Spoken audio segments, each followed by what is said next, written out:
Pemirsa, kami hadirkan kabar selanjutnya tentang kasus perdagangan orang di mana Polres Kota Bandara Soekarno-Hatta mengungkap tindak pidana perdagangan orang atau TPPO dengan modus umroh. Korban yang dijanjikan bekerja jadi asisten rumah tangga disisipkan di antara jemaah umroh.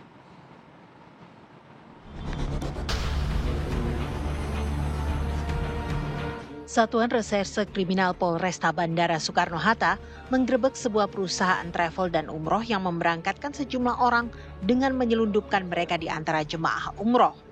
Para korban dijanjikan untuk menjadi asisten rumah tangga di Arab Saudi. Dia juga. Dia juga. Yang ini siapa? Ini diberangkatin kerja juga.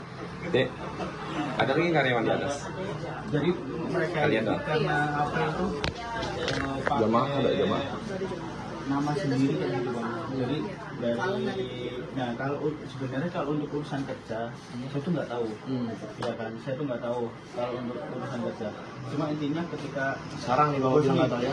nggak terus ini bilang ya kan kalau apa ini dia cuma beli tiket aja, ya kan cuma beli tiket aja nggak pakai atribut travel kayak gitu, ya kan itu dieditin aja kayak gitu. Jadi ya udah ini yang 5 ini sama yang satu itu tadi itu. Jujur aja, udah mau lebaran. Iya, Bang. Lebaran gimana? Terus deh kalau gitu nanti kita minta keterangan bapak yang sebenar-benarnya, tolong kita dibantu.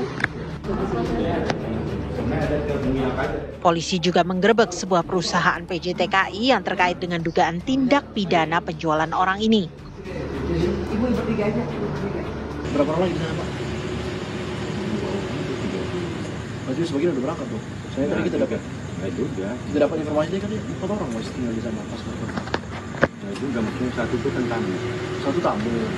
Nanti masih ada 3 orang lagi di sana. Kapan nanti bisa tambahin pak? Belum tahu pak, saya kan belum kan teropot ke orang gitu.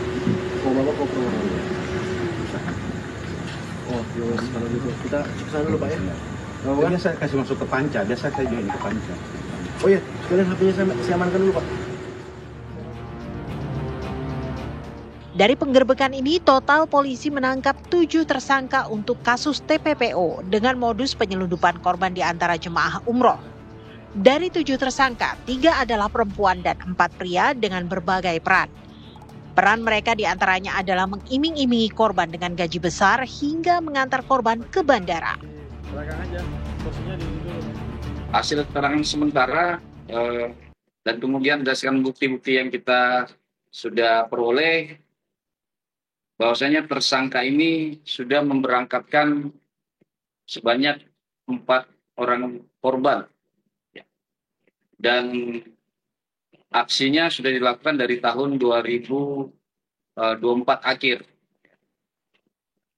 Kemudian tertangkap oleh Satuan Reskrim Polres Bandara pada tanggal 10 Februari 2025. Dan untuk mengetahui bagaimana kronologi kejadiannya, pemirsa, kami sudah terhubung di siang hari ini dengan Kompol Yandri Wono selaku Kasat Reskrim Polresta Bandara Soekarno-Hatta.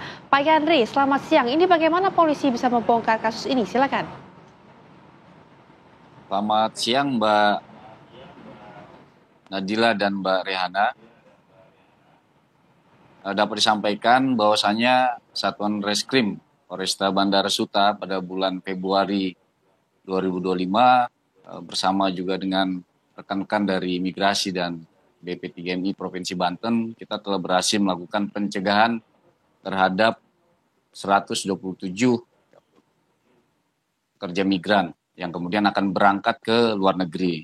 Dari pencegahan tersebut, kita berhasil menetapkan 10 orang tersangka, di mana dari 10 orang tersebut, 7 sudah berhasil kita lakukan upaya paksa berupa penangkapan dan juga penahanan, dan 3 orang lainnya saat ini masih kita lakukan pengejaran.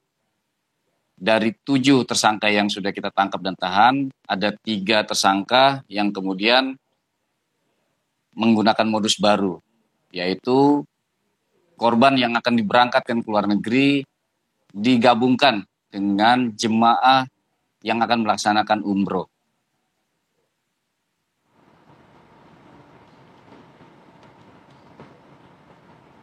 Oke, Pak Yandri, bagaimana bisa Pak pelaku ini menselundupkan orang-orang ke dalam rombongan umroh ini, Pak? Dari hasil keterangan para tersangka yang kita amankan ada 3 orang. Mereka semua bekerja sebagai karyawan di travel umroh tersebut.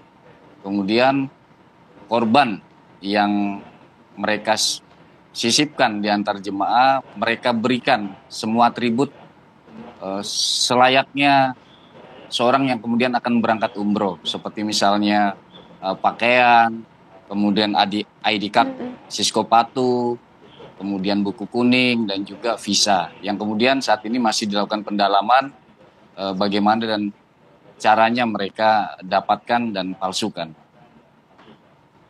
Baik, Pak Yandri, ini lantas bagaimana untuk profil orang-orang yang akan diselundupkan di dalam rombongan umroh tersebut, Pak?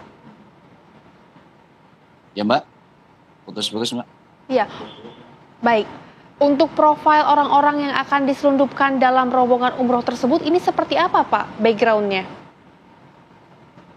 Ya, dari hasil pemeriksaan, 4 korban yang sudah mereka berangkatkan dengan menggunakan modus ini rata-rata semuanya wanita dan umurnya sudah separuh baya, karena memang di negara tujuan sana mereka semua akan dipekerjakan sebagai asisten rumah tangga.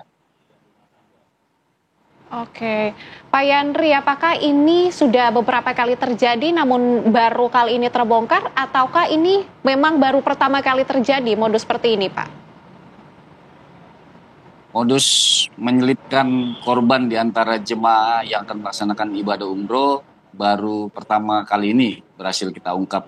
Namun berdasarkan keterangan dari para pelaku, mereka melakukan aksinya dari tahun 2024. Baik, Pak Yandri, ini ke depannya akan seperti apa Pak? Mungkin untuk mencegah dan juga untuk penanganannya sendiri? Pencegahan tentunya kami khususnya di wilayah hukum Polresta Bandara Suta, ada beberapa instansi yang kemudian bersama-sama ya untuk melakukan pencegahan antara lain imigrasi, BP3MI dan Kementerian Ketenagakerjaan. Kita tentunya akan berkoordinasi aktif ya, kemudian untuk memberikan edukasi kepada ya perusahaan travel umroh dan juga tentunya masyarakat terkait bahayanya ya, kita bekerja kemudian ke luar negeri tanpa melalui prosedur yang benar. Seperti itu, Mbak.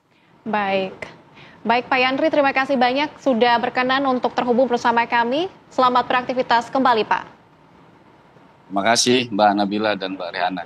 Selamat beraktivitas.